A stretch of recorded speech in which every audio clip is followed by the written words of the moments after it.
J'ai intitulé ce message le rendez-vous de la grâce. Chante mon cœur, un chant d'amour. Dans la parole de Dieu, les chiffres sont pour toi, oui, ça veut dire les signes de nouveau départ. Pour toi, Amen. mon roi, chante ma voix, un chant d'amour, Seigneur.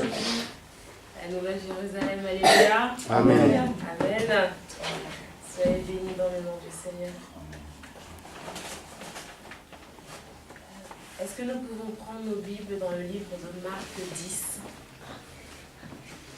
Marc 10, le chapitre au verset 27.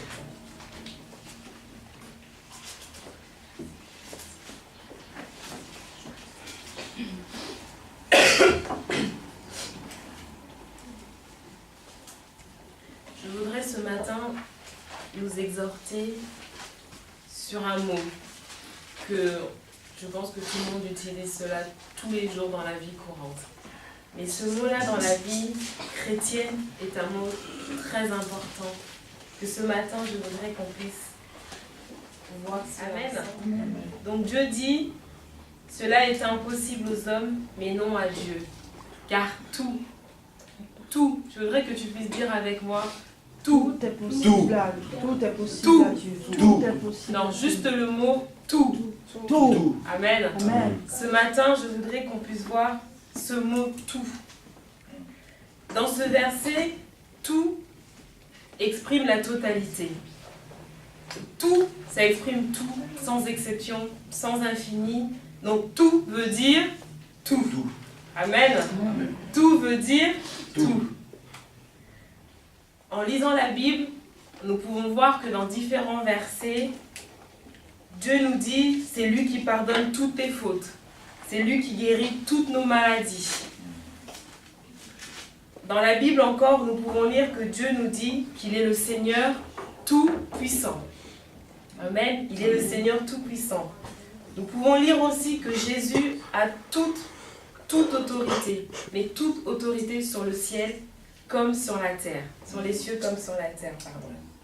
En Christ, nous avons autorité sur toute la puissance de l'ennemi. Sur toute la puissance de l'ennemi. Dieu est capable de faire infiniment au-delà de tout ce que nous demandons ou tout ce que nous pensons par la puissance qui agit en nous. Amen. Donc, il y a beaucoup de passages dans la Bible où nous voyons que Dieu est capable de faire tout. Tout. Tout. En tant qu'enfant de Dieu, Dieu nous a donné cette puissance-là, en qui nous devons croire que quand bien même la situation arrive, tout est possible. Quand bien même le problème arrive le matin, tout est possible. Mais c'est vrai que quand ces situations arrivent,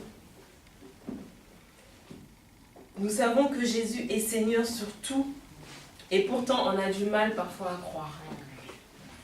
Moi la première, quand des fois il y a des situations qui m'arrivent, je me dis, mais mon Dieu, ça me trotte la nuit, je ne dors pas, j'ai tel problème, je me dis, mon Dieu, on pense, on ne fait que penser. Alors que le premier ennemi de nous enfants de Dieu, c'est la pensée. On est là, nous pensons, on se pose des questions.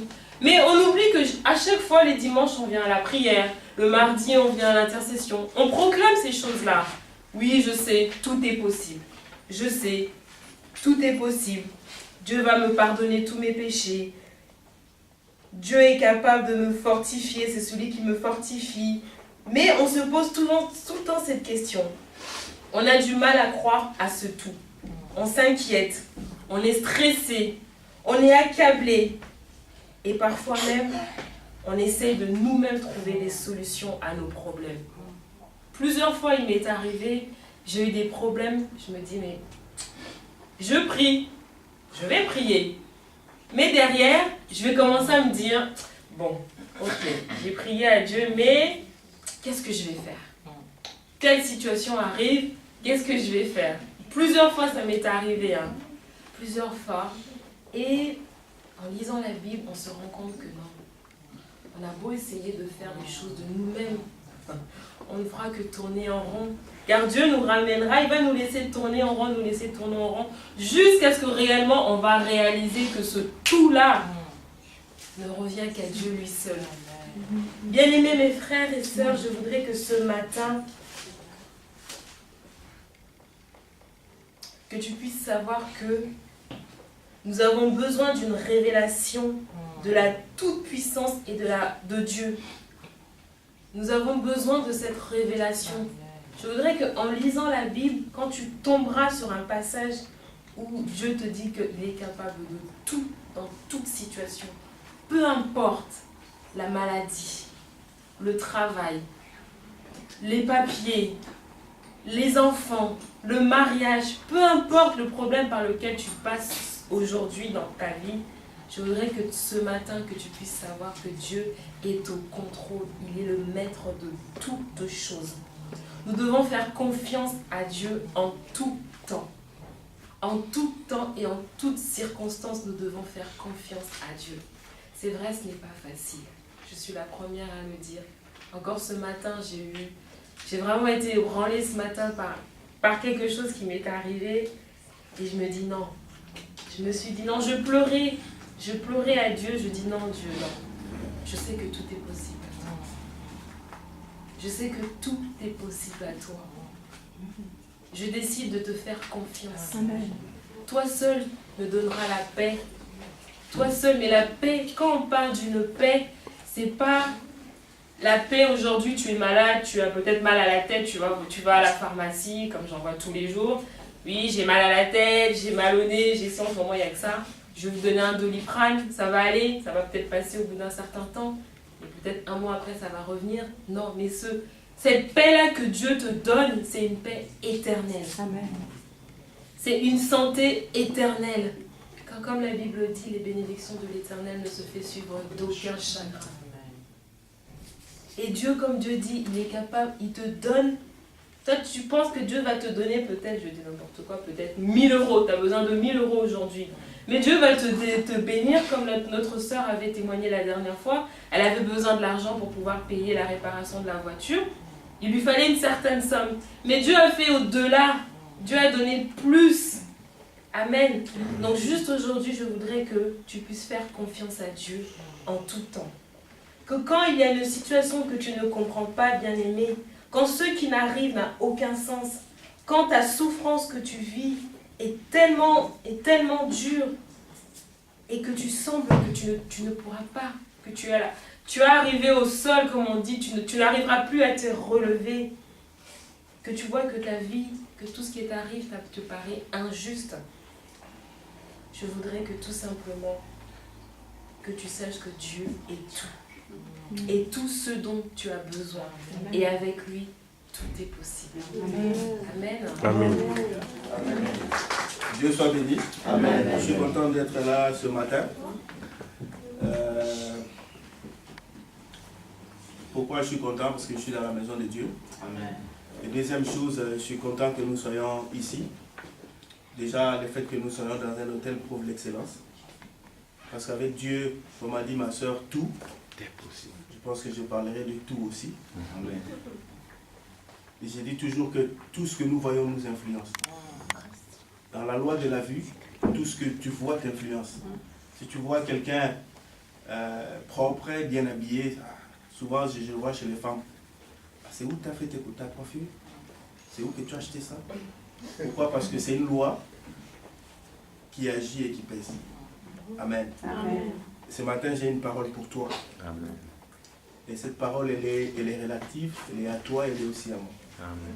Pouvons nous asseoir, s'il vous plaît. Asseyons-nous.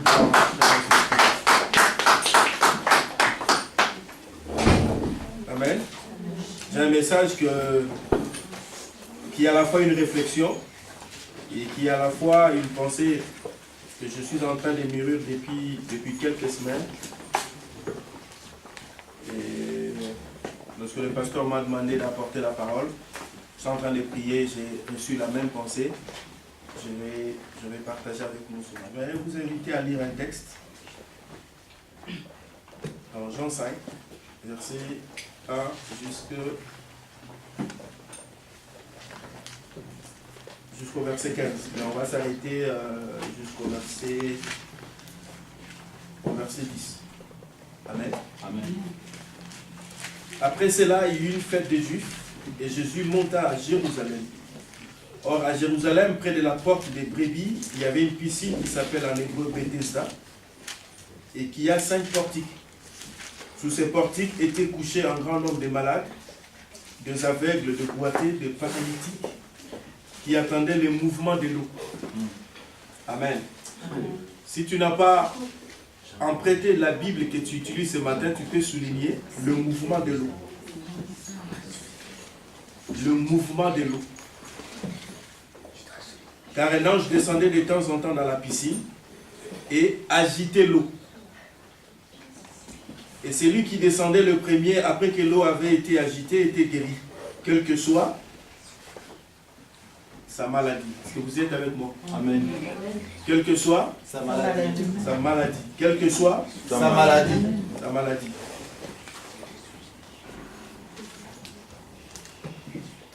Là se trouvait un homme malade depuis 38 ans. Jésus l'ayant vu couché et sachant qu'il était malade depuis longtemps, lui dit, veux-tu être guéri? Le malade lui répondit, Seigneur, je n'ai personne pour me jeter dans la piscine quand l'eau est agitée. Et pendant que j'y vais, un autre descend avant moi. Lève-toi, lui dit Jésus, prends ton lit et marche. Aussitôt cet homme fut guéri et prit son lit et marcha. C'était un jour de sabbat. Les Juifs dirent donc à celui qui avait été guéri, c'est le sabbat, il n'était pas permis d'emporter ton lit. Amen. Amen. J'ai intitulé ce message le rendez-vous de la grâce ou le rendez-vous d'un nouveau départ. Amen. Dans la parole de Dieu, les chiffres comptent. 8, ça veut dire les signes de nouveau départ. Amen. 1, c'est le chiffre des commencements. 2, c'est le chiffre des témoins. 3, c'est le chiffre des dieux. 4, c'est le chiffre de l'équilibre. 5, c'est le chiffre de la grâce. J'aime beaucoup 5 parce que je suis né un 7 mai. Et le 7, c'est le chiffre de la perfection. Et le 5, c'est le chiffre de la grâce. Donc j'aime la perfection et je suis dans la grâce. Amen. Amen. 6, c'est le chiffre de l'homme. 8, c'est le nouveau départ. Et je parlerai ce matin d'un nouveau départ. Nous avons quitté d'un lieu, nous sommes arrivés à un lieu, et c'est un nouveau départ. Amen. Nous étions dans une grande salle là-bas. Peut-être on n'était pas dans tout ce qu'il fallait avoir. Maintenant nous sommes ici. C'est un nouveau départ, nous devons voir très loin. Je vais revenir à ce qu'a dit la sœur ce matin. Quand la Bible parle de tout, c'est un tout. C'est un set. À Lingala, on dit un liboke. C'est un tout. Amen. Amen. Il y avait le paralytique, il y avait des boîtes. Je voudrais d'abord recadrer les contextes pour que j'évolue. Ici, le Seigneur arrive à Jérusalem. Et il y avait le portique où il y avait un grand nombre de malades. J'aimerais que vous compreniez que quand on parle de malades ici, nous tous tels que nous sommes là, ce matin, nous sommes malades. Oui. Chacun de nous a sa maladie. Chacun de nous peut être boiteux ou paralytique. Chacun de nous peut être aveugle ou il peut avoir une telle maladie, je ne sais pas. Mais ici, quand je parle de malades, il y a des gens qui sont sous la dépression, il y a des gens qui sont dans la sorcellerie, il y a des gens qui ont la lèpre, il y a les gens qui peuvent avoir la tension artérielle ou quoi, qui peuvent avoir le diabète, le sida, l'épilepsie, tout ce que nous pouvons avoir. Et au-delà de ça, chacun de nous peut avoir sa maladie, qui peut être l'orgueil, qui peut être l'adultère, la fornication, qui peut être toutes les maladies qu'ils pouvaient définir. Et il dit il y avait plusieurs aveugles. Ce matin, tu peux être dans l'aveuglement ou dans la cécité. L'aveuglement peut être tout ce qui t'empêche de voir la gloire de Dieu. Vous souvenez-vous, lorsque Israël, Dieu leur a donné la manne, ils ont mangé la manne, mais ils ont murmuré. Et Dieu a voulu leur donner la manne, mais sous d'autres formes, en leur présentant les serpents de rein. Et toute personne qui était mordue, qui devait regarder au serpent de rein, devait être guérie. L'aveuglement ou la cécité peut t'interdire de voir les choses ou la gloire de Dieu qui se prépare. Ça peut être tout ce que Dieu a prévu de bon pour toi, mais que tes yeux physiques ne peuvent accéder ou ne peuvent voir. Cet homme a été malade pendant 38 ans. Si je recadre bien le contexte, ça veut dire qu'il a été malade même avant que Jésus ne naisse. Et Jésus est arrivé, Jésus a fait son ministère, le gars était toujours malade. Il était dans le même endroit. La cécité représente le ténèbre spirituel ou l'endurcissement des cœurs par rapport à Jésus. Ça veut dire que le Christ qui a été prêché, que moi et toi nous connaissons, il y a dans des circonstances où nous avons la cécité ou l'aveuglement, nous ne sommes plus à mesure de voir sa Shekinah ou sa gloire se manifester. Amen. Amen. Les Juifs qui ont rejeté Jésus-Christ ont un voile sur le cœur quand ils lisent Moïse. Ils ont un voile. C'est un aveuglement. Ils ne peuvent pas voir. Ils ne peuvent pas accéder à la grâce. Ils ne peuvent pas accéder au bonheur. Ils ne peuvent pas accéder à toutes les bonnes choses que le Seigneur a prévues pour nous. Toute personne qui refuse le contact de la grâce vit dans l'aveuglement. Toute personne qui refuse d'accéder à une dimension spirituelle dont le Seigneur l'amène est dans l'aveuglement et il vit dans la cécité. Le chrétien qui pêche ou qui refuse de marcher avec le Saint-Esprit sont aussi frappés d'aveuglement spirituel parce qu'ils ne peuvent voir la gloire de Dieu qui se manifeste. Des boiteux ou des paralytiques sont des personnes privées partiellement ou totalement des sensibilités, de mouvements volontaires en l'une ou plusieurs parties des corps.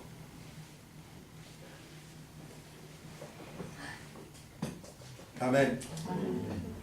Ils sont privés spirituellement ou totalement des sensibilités, de mouvements volontaires en l'une ou plusieurs parties du corps. Ce qui m'a touché quand je méditais cette parole, j'ai compris que le gars qui avait fait 38 ans, qui allait tous les jours à la piscine, qui allait tous les jours au même endroit, parce que quand je fais les recherches dans la parole de Dieu ou dans les dictionnaires, j'ai compris que la piscine, déjà, chez les Juifs, représentait un certain pouvoir. Ça veut dire que la piscine avait déjà un pouvoir curatif. Les gens, quand ils venaient là, parce qu'ils avaient déjà entendu qu'il y a des gens qui sont passés par là, qui étaient guéris. Mais c'est fort dommage que lui, il fasse 38 ans. Il avait 38 ans. Certainement, je ne sais pas jusqu'à quel âge où il commençait à venir, mais il n'était jamais guéri. Et si je dois aller un peu plus loin pour pousser un peu mon message, ça veut dire qu'il avait 38 ans, et de tout le temps qu'il allait, malgré qu'il n'était pas guéri, il n'avait pas changé de piscine. Ça voudrait dire que chaque fois qu'il avait l'intention d'aller ailleurs, il se disait, ah tiens, mais il y a quand même des gens qui sont guéris. Parce que la Bible dit, celui qui allait le premier, il s'est jeté, tant que lui voulait partir, il n'arrivait pas. Mais ce qui est fort aussi, c'est que pendant les 38 ans, ou pendant le temps qu'il était malade, il n'avait pas changé d'église. Waouh. Au même endroit, il ne changeait pas d'église. Ça dit qu'il était là, il n'était pas guéri, mais il ne changeait pas l'église. Ce n'est pas parce que ça ne marche pas que Dieu n'est pas avec toi. Ce n'est pas parce que ça ne marche pas que je dois changer l'église. J'ai fait 20 ans dans une même église. Je n'ai pas bougé. Jusqu'à ce que je voyageais. Je suis arrivé ici avec ma femme et mes enfants. Je n'ai pas bougé d'église. Le gars, il avait 38 ans. Je ne sais pas jusqu'à quel âge. J'y arriverai. Je vais continuer à pousser plus loin dans mes recherches. Pour savoir. 38 ans dans la même église. 38 ans dans la même piscine.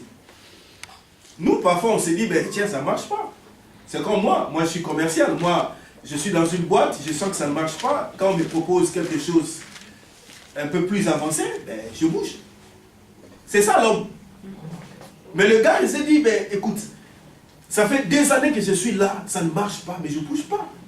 En réalité, il allait déjà changer plusieurs églises avant même que Jésus n'arrive. Parce que lorsque le Seigneur est arrivé, comme il est Dieu, il a découvert que le gars a souffert pendant longtemps, mais il est resté au même endroit. Et il savait que le gars était malade depuis longtemps. Ça voudrait dire que tant que Jésus n'était pas encore arrivé dans la vie de cette personne, le voile ne pouvait pas être ôté. Amen. Amen. Que le voile, nous aussi, nous sommes dans l'église, dans la maison de Dieu, mais que le voile de Moïse continue à demeurer encore. Vous savez, lorsque le voile arrive, il amène automatiquement l'endurcissement. Lorsque le voile arrive, lorsque nous avons le voile, tout de suite c'est l'endurcissement. On s'est dit, ben écoutez, je pense que je dois décaler un peu, je pense que j'ai.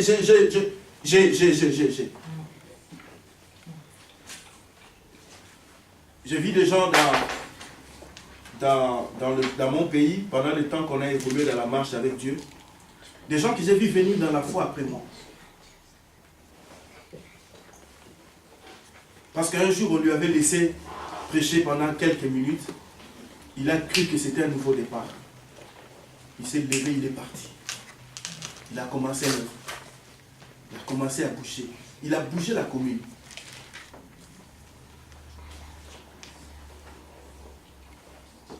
Un de mes aînés m'avait dit, il ne faut jamais confier des responsabilités à un célibataire. Bon, avant, je ne comprenais pas, j'ai commencé à rigoler, il m'a dit non.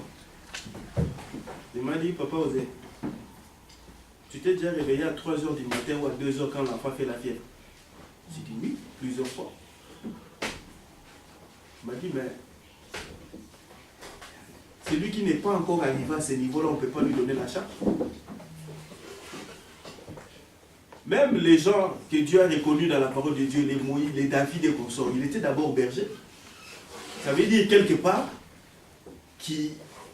quand il passait là, il sentait les brebis, tout ça, vous savez, le bouquet qu'on sort, il sent mauvais. Ça veut dire qu'il était déjà préparé à des choses qu'il faisait. Et lorsque l'apôtre Paul dit ne confiez pas des responsabilités à un jeune converti ne veut pas dire, comme nous on les développe en disant, ceux qui viennent pendant un temps à l'église. Non, ça a tout le sens. Ça a tout le sens. C'est-à-dire que lorsque tu n'es pas prêt à supporter ou à prendre certaines charges, à développer une certaine tempérance, on ne peut pas te confier à une charge plus élevée. Parce que si tu n'es pas préparé à ça, les choses là vont te perdre. Amen. Amen. Mais vous savez ce que j'aime aussi dans la parole de Dieu, c'est que lorsque l'ange descendait de temps en temps dans la piscine, agiter l'eau, c'est lui qui descendait le premier avant que l'eau, après que l'eau avait été agitée, quel que soit, était guéri, quelle que soit sa maladie. Amen. Bethesda veut dire bête, quand tu entends bête, ça veut dire la maison. Bethesda, la maison de la miséricorde. Et ce que j'aime, c'est que le Seigneur avait prévu de guérir ces messieurs dans la maison du pain ou dans la maison de la grâce, dans la maison de la miséricorde. Lorsque le Seigneur vient à ta rencontre, il te donne toujours rendez-vous. Par exemple, si je donne rendez-vous, je dis au pasteur Gérard, on va se voir à tel endroit, à telle heure, on a bloqué parce que c'est à telle heure, c'est à tel endroit, on va manger, on va parler, on va développer le projet qu'on a ensemble. Et là, le Seigneur lui donne rendez-vous à la maison. Beth, c'est la maison de la miséricorde. Le Seigneur vient lui donner la maison, vient lui donner le rendez-vous à un endroit précis. Même nous, lorsque nous donnons des rendez-vous, c'est toujours à des endroits précis. Soit tu passes à la maison, soit moi je passerai à la maison, soit tu viens à tel endroit, soit on se voit à tel endroit, on va se croiser à tel endroit.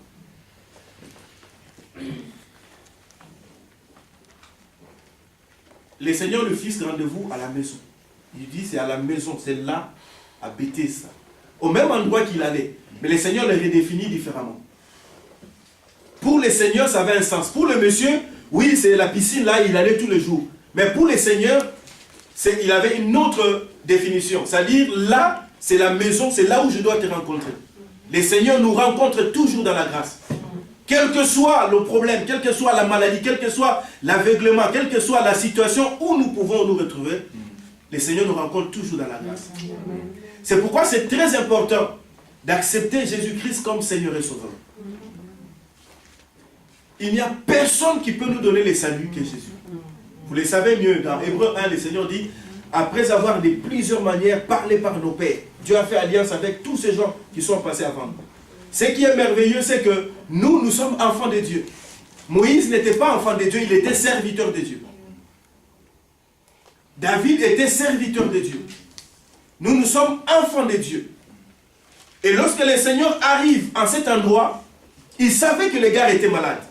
Il savait qu'il était malade depuis longtemps. Mais le Seigneur, lorsqu'il arrive, il lui dit, prends ton lit et marche. Je suis allé plus loin dans le raisonnement. Pourquoi le gars a fait 38 ans et il n'était jamais guéri? Parce qu'à la fois, il vient dans la maison de Dieu, mais à la fois, il se dit, au cas où ça ne marche pas, j'ai mon lit qui va toujours avec moi. C'est un ami fidèle, il manquera, il doit être toujours avec moi. Ça dit, nous venons dans l'église, nous comptons quand on te voit. Ma soeur, ça va? Oui, pasteur, ça va. Ça va. Mon frère, ça va? Oui, ça va. Comme on dit à Lingala, ceux qui y étaient dans les Moussous. Si ce n'est pas le Seigneur, qui encore d'autres? C'est la phrase qu'on a au Congo. Si ce n'est pas lui, qui encore, papa? Si ce n'est pas lui, qui encore? Oui, oui. Si ce n'est pas lui, qui encore?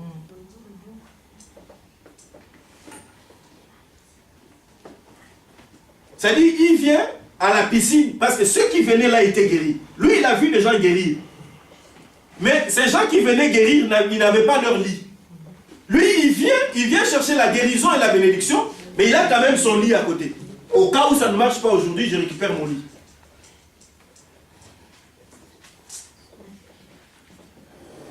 Ça veut dire qu'on est dans la maison de Dieu, nous sommes dans l'attente. Seigneur, je voudrais voir ta gloire. Seigneur, fais-moi voir ta gloire. Seigneur, fais-moi voir ta gloire. Ta gloire. Seigneur, Seigneur, fais-moi voir ta gloire. Seigneur, fais-moi voir ta gloire des lèvres. Ton cœur n'est pas.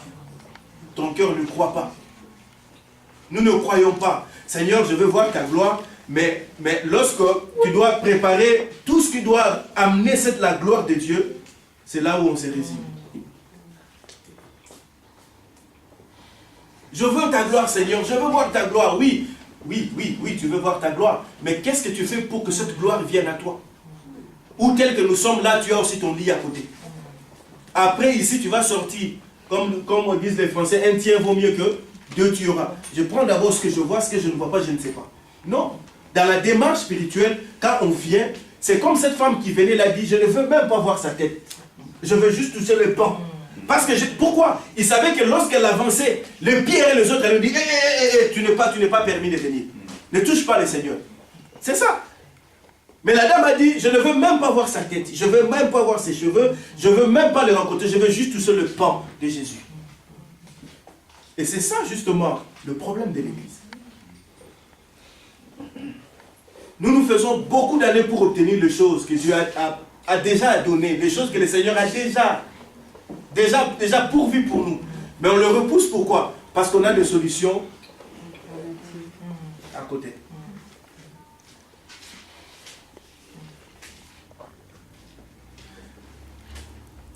Je veux me marier, mais bon, j'ai fait d'abord un enfant et puis on va voir. J'ai fait d'abord un enfant et puis on verra. Non. Ne cherche pas de solution. Il y a un pasteur au Congo qui nous a raconté une histoire. Il volait, il quittait la Johannesburg pour arriver à Kinshasa. Et il y avait un monsieur, un blanc qui avait 55 ans et qui a rencontré une sœur qui avait 45 ans qui n'était pas encore mariée. Ils ont fait connaissance dans la vie. Ils ont parlé, bon, moi je pense que oui, écoutez, tu es belle, je pense que... Tu n'es jamais mariée? Non, je ne suis jamais mariée. Et toi? Non, je ne suis jamais mariée, j'étais dans les études, je suis rentré, je n'ai pas eu le temps de me concentrer. Ils se sont rencontrés. Quand ils sont descendus, la sœur là connaissait le pasteur Jean Bosco. Et après, 2 mois après, le pasteur Jean Bosco nous a dit, ils se sont mariés. Il n'y a que Dieu qui peut faire ça. Quand tu viens dans la maison du Seigneur, tu veux le Seigneur, mais en même temps tu veux des solutions à côté, ça ne marche pas. Le Seigneur te laisse trouver tes solutions à toi. Il te laisse trouver tes solutions à toi. Amen.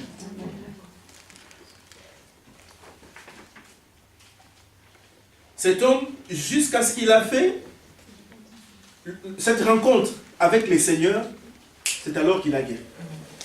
Amen. C'est comme nous venons dans l'église. J'étais en train de lire un truc sur internet, un gars qui avait fait 20 ans dans l'église, mais après la 20e année, il a avoué qu'il n'était jamais converti. On le voyait servir à fond dans la maison de Dieu.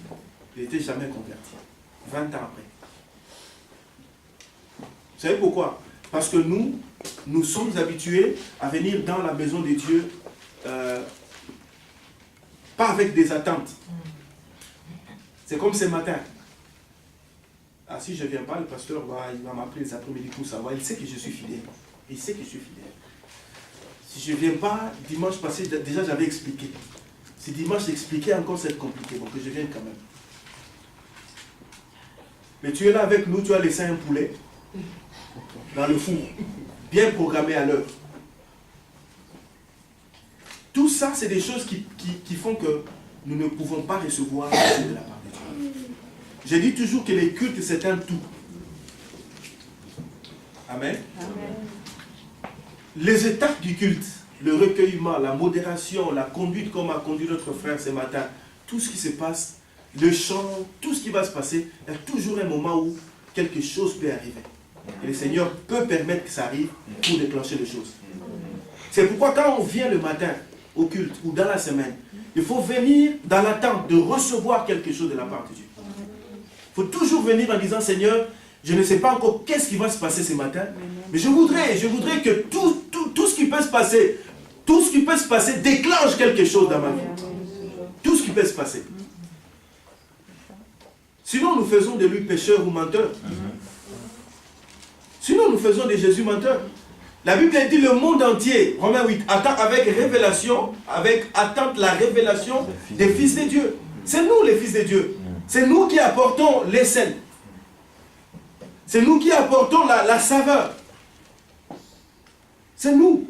C'est comme ça que le gars, lorsqu'il a été guéri, ça a troublé les Juifs. Ils ont dit, mais non, normalement, comment ça s'est passé? Non, mais je suis guéri. Voilà. Bon, mais, oui, il t'a guéri. Mais est-ce qu'il avait le droit de te guérir les sabbats ou pas les sabbats?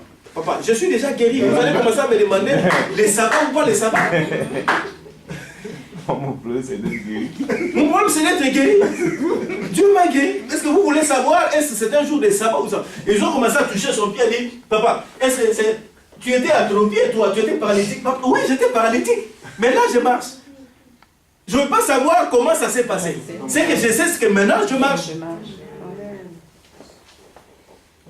Ce que je sais, c'est que ça marche. Le problème, c'est ça, justement. Nous ne venons pas dans l'attente. Nous voulons des choses. Oui, Seigneur, change les choses. Oui, mais ça ne doit pas se passer comme ça, comme les revers de la main. Non. Non. Tu attends quoi de la part du Seigneur? L'année est en train de se terminer. Nous sommes déjà au mois de... Je crois demain ou après-demain. Ou demain, nous sommes déjà... Ça y est, on est déjà au mois de décembre. L'année se termine. Les choses que tu as demandées depuis le début de l'année, l'as-tu obtenu? Et pose-toi la question, pourquoi tu ne l'as pas obtenu? Est-ce que tu venais dans la maison de Dieu avec une attente? Veux-tu être guéri? Veux-tu être guéri?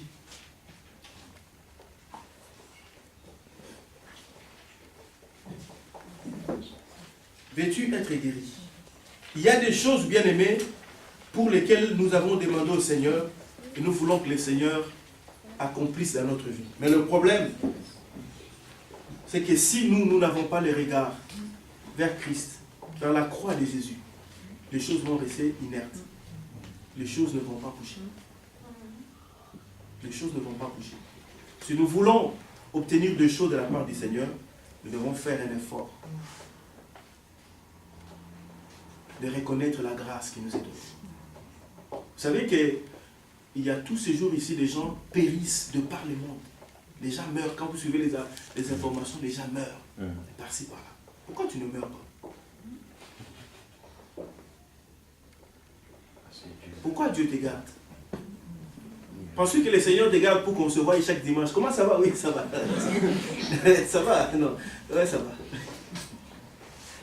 Ça va, parce que hier, d'ailleurs, c'était l'anniversaire de mon enfant. Mais ça s'est bien passé. Ma mère est née hier. On était là, mais notre maman nous a réunis. C'était bien. Non, c'est pas pour ça.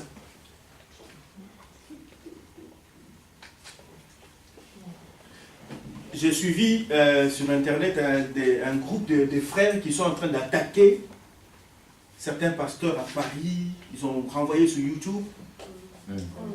Dans le pasteur Ivan Castanou, ils sont en train de l'attaquer, qu'il est dans le truc occulte, dans la sorcellerie, tout ça. Alors, demain, je vais préparer une vidéo chez moi à la maison. Je vais, avant 13h, je vais les lancer pour répliquer à ce qu'ils font. Vous savez bien aimé, c'est dangereux ce qu'ils sont en train de faire. Je me suis posé la question et j'ai parlé avec la maman Denise. J'ai dit, mais si Castanou est dans la sorcellerie, vous faites quoi pour faire avancer le royaume de Dieu? Vous faites quoi? Oh, il est en train de vendre les livres, il vend des cassettes. Vous avez reçu gratuitement, donné gratuitement. Non, cette salle ici, nous louons. Nous louons cette salle. Regardez les conforts. Nous avons des toilettes. Nous pouvons prendre un café. Il y a le chauffage. Bien aimé. Je suis content. J'ai vu ma dernière prédication, il passe sur YouTube par Nouvelle-Jérusalem. Mais le matériel qu'on utilise, il faut qu'un jour qu'on parle d'un séminaire financier à l'église. Parce que la caméra qu'on utilise là va s'user, il y a les frais d'amortissement. Lorsqu'on fait un plan, une projection, comment on l'appelle en termes comptables, lorsqu'on fait un budget, dans le commercial, il y a des imprévus, il y a les amortissements. Cette histoire, au bout d'une année, il ne va plus fonctionner, il n'aura plus la même qualité, même s'il est en acheté. Ça veut dire quoi? On doit les remplacer. On les remplace quoi? Quand quelqu'un vient dimanche à l'église le matin, il arrive avec 2 euros, avec des pièces pour donner à Dieu. On va payer la salle avec quoi? On va renouveler la caméra avec quoi? Est-ce que c'est pas bien? On est chez toi, tu es chez toi à la maison, tu as l'internet, tu tapes Nouvelle-Jérusalem. Ah tiens, c'est Maman Jara qui avait prêché la fois dernière. Tu le suis et tu es béni par ces messages. Vous savez bien aimé combien de milliers de gens qui sont bénis par ces prédications qui passent par les nets. J'ai lancé le message sur Facebook aux frères, aux amis qui sont au pays. Je leur ai dit, voilà, suivez telle prédication sur... Ils sont allés, pendant qu'ils me cherchaient, ils ne me trouvaient pas. Ils sont rentrés quand même dans le site de Nouvelle-Jérusalem. Ils ont suivi le pasteur Gérard Rongol. Ils vont commencer à dire, pasteur Gérard, c'est qui? C'est mon ami. Mais il faut suivre. Regardez très bien, vous allez voir, il y a d'autres. Et ils ont suivi. Ces gens, ils sont à 8000 km de nous. Ne sont-ils pas bénis par ce qui se passe? Bien-aimés, faisons attention que nous soyons aussi chrétiens, mais que nous soyons en train de combattre le Christ. C'est ce qu'ils sont en train de faire, ces frères. C'est ce qu'ils sont en train de faire. Oh, mais il est en train de vendre. Mais, bien-aimés, vous pensez que si Nouvelle-Jérusalem, on arrive à avoir une grande salle, on arrive à avoir le matériel, on arrive à structurer les choses, mais nous allons vendre les vidéos, nous allons vendre les CD. C'est pour permettre à ceux qui ne peuvent pas venir de nous suivre là où ils sont. Si aujourd'hui, pasteur Gérard doit mettre une réflexion, c'est comme je suis en train de prêcher. Quand j'ai fini, mais je peux faire un syllabus ou un livre de quelques pages pour cette prédication. Ceux qui n'ont pas été là, ils peuvent lire. Pourquoi nous avons la Bible? Parce qu'il y a des gens qui ont été poussés par les Saint-Esprit qui ont écrit la parole de Dieu. Et si eux aussi, ils avaient dit, bon, c'est spirituel, on reste spirituel, shalom, shalom, on se voit, on n'aurait jamais eu la parole de Dieu. Même la Bible, on l'achète. C'est pourquoi, soit dit en passant, on ne conseille pas trop d'avoir des Bibles qui coûtent 1 euro. J'ai vu quelque part, là on a mis un panneau, la Bible au prix d'un café. Oui. Non, vous savez, bien aimé, j'ai dit toujours quelque chose, et ça je le dirai, je le redirai toujours. L'achat d'une Bible fait partie de ta première délivrance.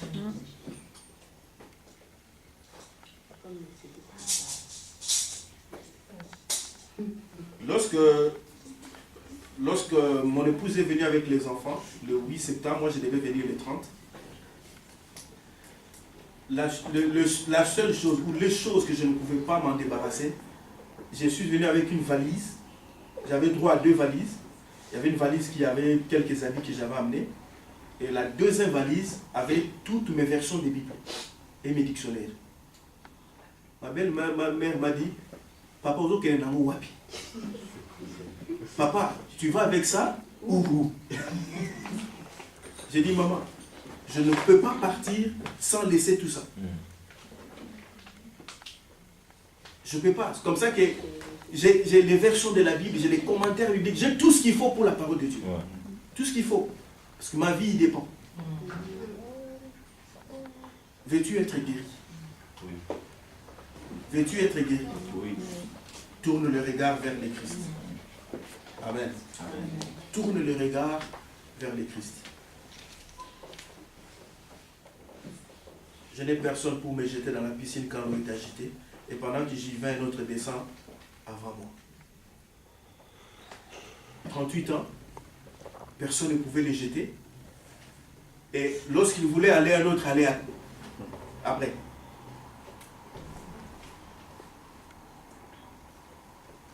C'est comme dans la maison de Dieu. Ceux qui sont venus après nous. Parce que toi, tu es déjà ancien, ou tu te considères déjà ancien ou ancienne. Mais ceux qui sont venus après, ceux qui t'ont vu venir déjà, eux, ils ont commencé à venir avec une autre attente, à cause d'une parole qui était sortie. Parce que Maman Adjara avait prêché un jour sur la foi, cette personne reçoit, communique la foi, il va mettre en pratique, il voit la gloire. Vous savez ce qui se passe? Comment ça se dit, mais Seigneur, mais moi, je connais bien les pasteurs Gérard. Ça fait longtemps que je suis là, mais moi, je n'accède pas. Comment ils sont venus? Ils commencent déjà. Lui, il est venu après. Déjà, on commence à lui laisser la conduite du culte. Il commence à exhorter tout ça. Et moi, alors, toi, tu attends quoi?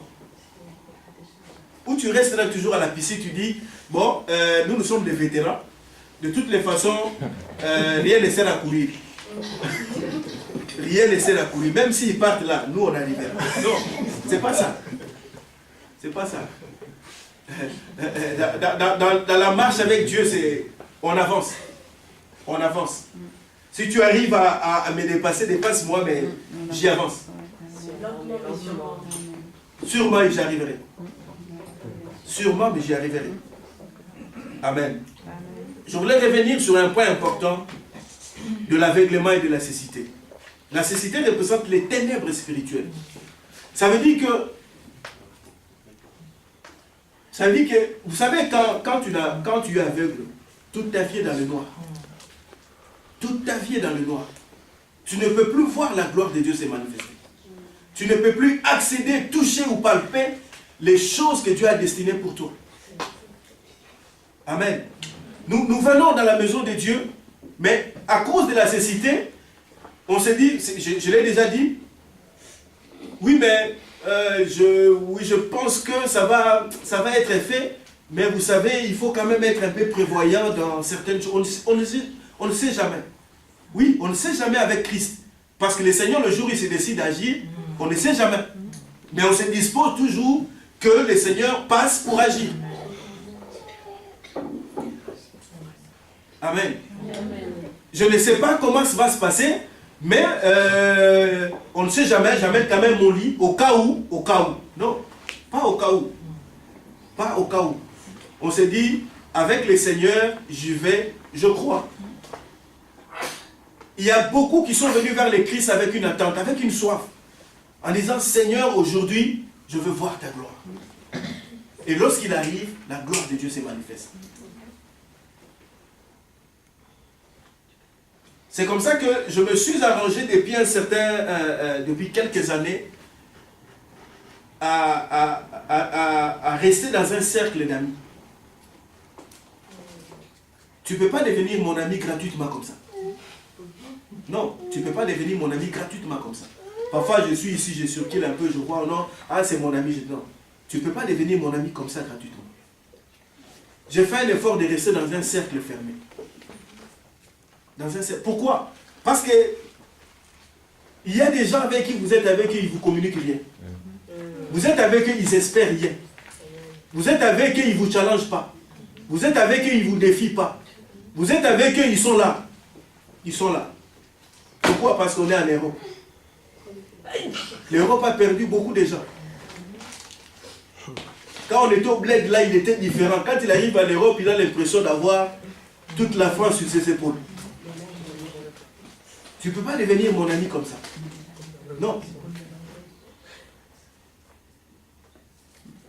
C'est comme ça que parfois, j'ai des gens qui j'appelle dans toutes les semaines. Soit j'appelle le pasteur Gérard, j'appelle le pasteur Oufoué, le pasteur Maï. Je suis dans un cercle là. Et même dans le milieu des serviteurs, je n'y vais plus. Je n'y vais plus. Parce que on ne sait pas qui est qui. Qui fait quoi?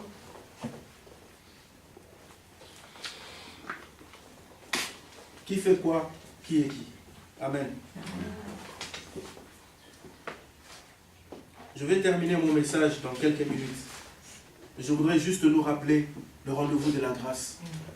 Le rendez-vous d'un nouveau départ. Aujourd'hui, c'est un nouveau départ. C'est merveilleux que Dieu nous rencontre dans la grâce. La grâce de Dieu qui a été manifeste en Jésus. La grâce de Dieu qui a été donnée pour que nous soyons sauvés. Bien-aimés, nous sommes la maison de Dieu. Nous sommes les citoyens, les gens de sa maison. Nous sommes les enfants de Dieu. Amen. Quand tu es ambassadeur de la France dans tel pays, tu engages toute la France. Quand tu es ambassadeur de la Côte d'Ivoire, partout tu représentes la Côte d'Ivoire. La communauté ivoirienne, c'est toi qui engages. Quand tu es ghanéen, quand tu es burkinabé, quand tu es malien, quand tu es tout ce que tu es, dans un autre pays, tu représentes la nation. Nous sommes enfants de Dieu. Le monde nous attend. Si nous qui sommes à l'église, il n'y a rien qui se passe, la première année, la deuxième année, la troisième année, la quatrième, la cinquième, 38 ans après, comment veux-tu que ceux qui sont dans le monde viennent? Parce qu'ils vont se dire, mais papa, tu vas dans ton église là, d'ailleurs tu ne changes pas.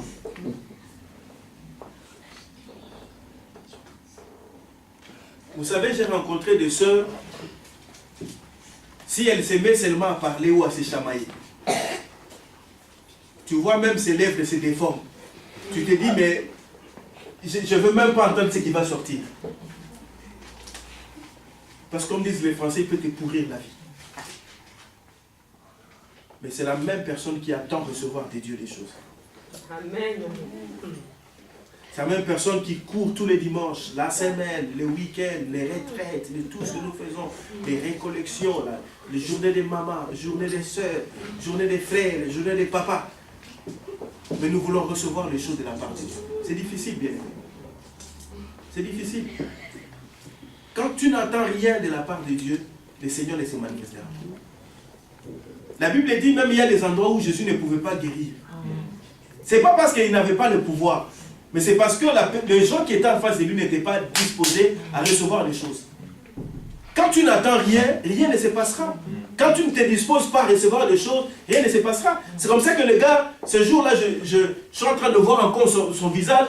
Il était là, peut-être qu'il se disait, cette fois-ci, au moins, je peux être guéri.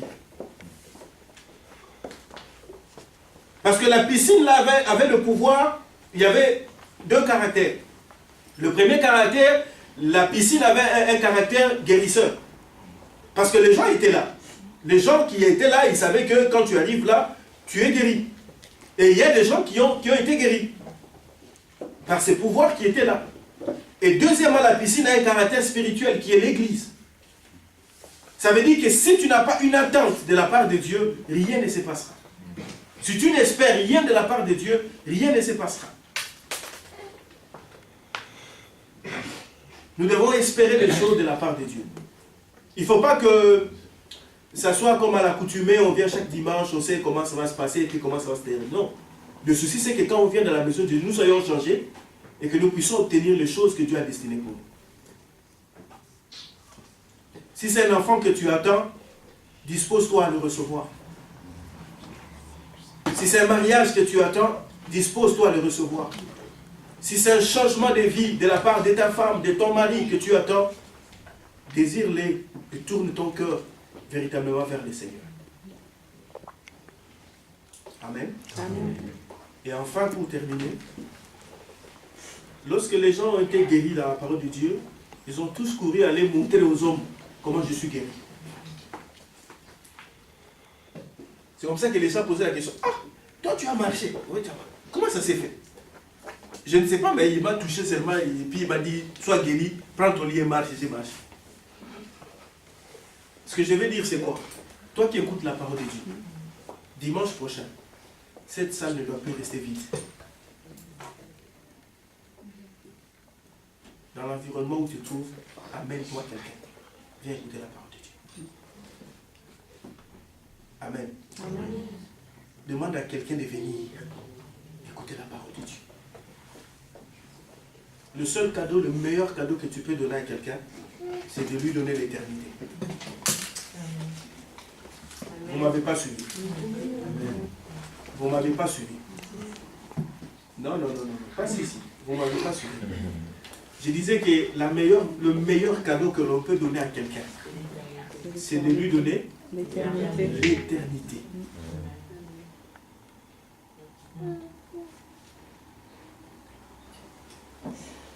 Amen. Amen. Est-ce que les jours-là, on danse comme ça, on danse. Ces jours-là, je vais retrouver le pasteur Gérard et Maman Djara.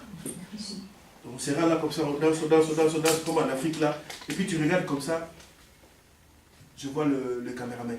Papa, tu es là? Oui, papa, je suis là. On danse. Tu tournes comme ça, tu regardes telle soeur. Ah, tu es là? Oui, papa, vous m'aviez enseigné, mais j'ai espéré. Entre. On danse. On tourne comme ça. Mais le frère là que j'avais vu une fois à l'église là. Ah non, mais lui, il était devenu musulman. Il n'était plus avec nous.